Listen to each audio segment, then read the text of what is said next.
Do you imagine owning a land alone or with your friends and building a fairy tale mud home, or growing food and becoming self sufficient? Once you decide and choose to embrace this new way of life, the first question that would pop in your mind would be where? In this video, we are going to talk about how you can find a place to live your countryside life, and we will also deep dive into how to find the land of your dreams and 7 crucial factors that you should see before finalizing your land. Where you live is one of the most important decisions of your life, and trust me, never buy a land or choose to live on a land before understanding the things that we are going to talk in this video. We have learned our lessons the hard way. Watch the video till the end, where we also talk about how much land is enough land. Hello, if you're new to this channel, hi, I'm Raghav. My brother Ansh and I moved to this remote mountain forest village 3 years ago to live a life closer to nature. We also host the Tiny Farm Friends podcast, where we interview other city quitters who have quit the city to live a life in the countryside remotely. If you read our Tiny Farm Friends newsletter, which we email every Sunday with tips and insights to help you live your countryside life and build a natural home, you might have already got some answers. If you haven't subscribed yet, you can do it for free with the link in description below. So, let's start. Choosing where to live. Choosing where to live is one of the 3 most significant decisions of life, along with choosing a career and choosing your partner.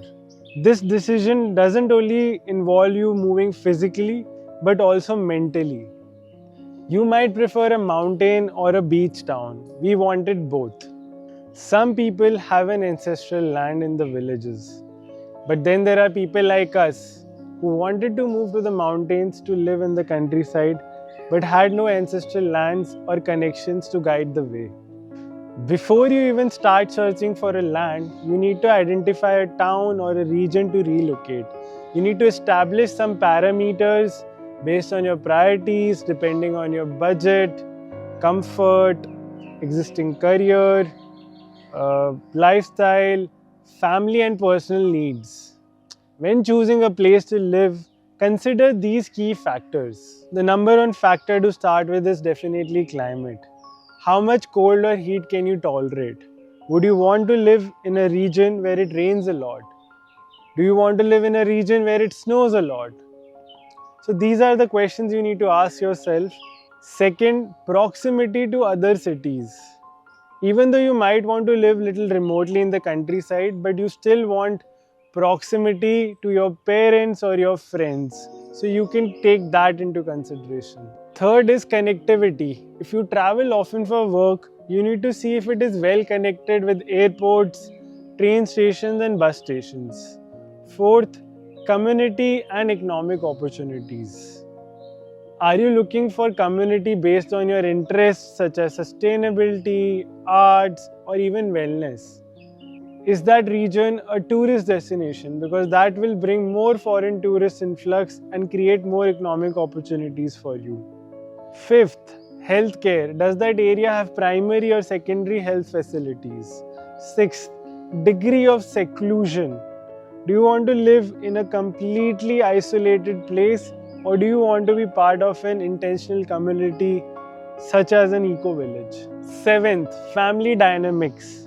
If you have kids, you might want to see whether the region has schools around, or you might prefer homeschooling your kids. You can add more criteria based on your unique situation and preferences. Now, you might have multiple options that somewhat satisfy your criteria. To help you narrow down, we have made a template based on the weighted average decision-making matrix. To use this matrix, first, write down the parameters you have decided on the parameters column. Now, write down the options of locations in the columns location 1, location 2 and so on. Weigh down each parameter from 1 to 10. 10 being the most important. For example, if weather is the most important parameter for you, assign it 10 and so on. Write down the weight in the weight column corresponding to the parameter. On a scale of 1 to 10, now grade each location on every parameter. For example, Goa's weather is 8, but Manali's weather could be 6. So write down all these grades in the respective location columns. Once you have filled the matrix and graded every location based on the parameters, the matrix does the work for you. It multiplies the parameter weight with the grade that you have given to a particular location. It adds all the points that you have given to location and gives you a final score. And you can find this template for free in the link in the description below. You can just duplicate it and use it.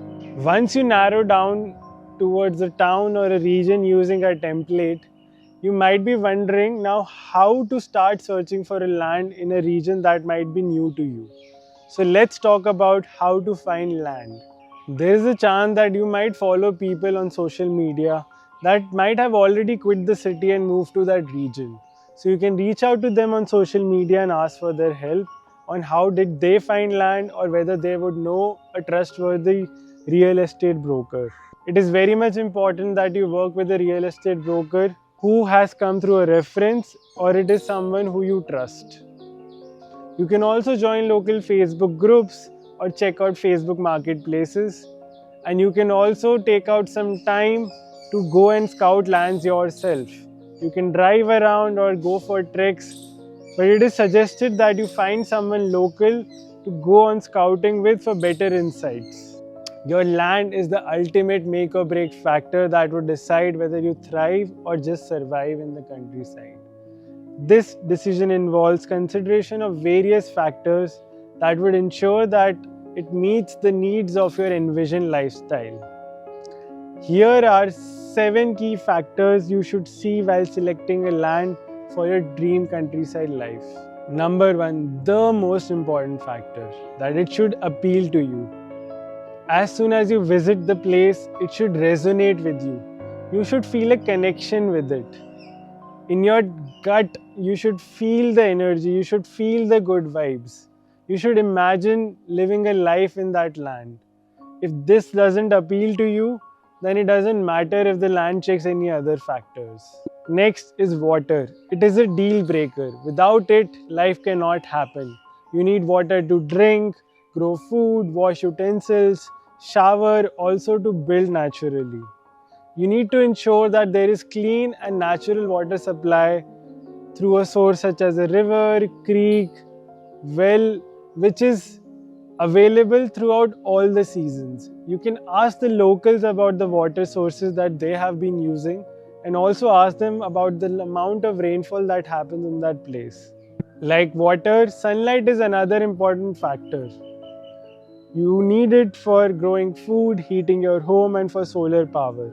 It is also important for your mental well-being. Here's how you can ensure that your land gets ample sunlight. Orientation. In the northern hemisphere, make sure your land is facing south, southeast or southwest facing, and avoid steep north-facing slopes. In the southern hemisphere, similarly, you want a land that is north-facing, northeast or northwest, and you have to avoid steep south-facing slopes. The orientation of the land makes sure that your land gets ample sunlight. If the land is at a hilltop or a flattish land which receives 4 to 6 hours of sunlight daily, then the orientation doesn't really matter. If the land that you're identifying is in a mountain region and you're visiting it on a summer day, but you want to make sure that it receives 4 to 6 hours of sunlight even on the shortest day of the year, that is winter solstice, please follow these steps. You need to check the sun angles. You can calculate the angle of the midwinter sun at noon by subtracting the latitude your land is in from 66 degrees. For example, if your land is at 40 degrees latitude, you can subtract it from 66 degrees. So 66 minus 40 gives you 26 degrees. That is the lowest sun angle that your land would have on the winter solstice or the midwinter day. To calculate the midsummer noon sun angle, you can add 46 degrees to the winter noon sun angle. So 46 plus 26 degrees comes out to be 72 degrees. So that is the highest sun angle that your land would have in the summers. Now you know that the sun rises in the east and sets in the west. So now to check whether any mountain is blocking your sunlight, you can raise your hands in 90 degrees angle. And your lowest midwinter sun angle is 26 degrees. So half of 90 degrees is 45 and half of 45 is 22.5 and 26 degrees is slightly more than that, so roughly here. So you can actually check the sun angle and see whether the sun would be blocked by any of the mountains that are there behind. You can also check for any long trees or buildings that would come up in the future that would cast long shadows on your land. By following these steps, you can ensure that your land gets enough sunlight that supports your needs and well-being. Legal requirements and regulations. Before purchasing a land, it is crucial that you comply with the legal requirements and regulations of the region. Some areas might have restrictions on a certain type of structures that you can build. You should check the land zoning laws and also the building codes. You should definitely hire a lawyer to verify the legalities of the land and the title to ensure that you're buying from a legitimate seller. You should also make sure that the land is fenced so that there are no boundary disputes later. You can ask the authorities or local people around to know what are the market rates so that you know that you're getting a fair price for the land. You can also check the current and the potential land use that would happen around the land you're buying. You can investigate the people and land around you, what they have in mind for their own lands, so that their vision for their lands do not clash with your vision for the land. In case you're leasing the land, make sure you draft a robust agreement with the help of a lawyer and that your lease is long enough to justify your investment in the infrastructure and in the community development. Fifth, natural building materials and resources. When you're visiting the land, try and identify whether the land or adjacent areas have abundant natural materials such as clay, timber, straw, or stone. This would help you reduce your construction costs later on and also help you reduce the environmental impact by eliminating the need to transport these materials from long distances. You should choose a land that doesn't have a history of being in a floodplain or being flooded in the last 100 years. You can ask the locals about it. You should also assess the other disasters such as whether it is prone to forest fires, earthquake or floods or droughts or hurricanes. You should also check whether it has year-long accessibility. For example, in our case, the bridge washes away every monsoon, disconnecting our place for at least 3 months of the year. In the end, you can also check for soil quality, whether it has fertile soil that might be suitable for farming, or maybe the soil is suitable for building a cob house. You can also inquire whether the previous owners farmed organically or chemically. You can also assess the slope and topography of the land.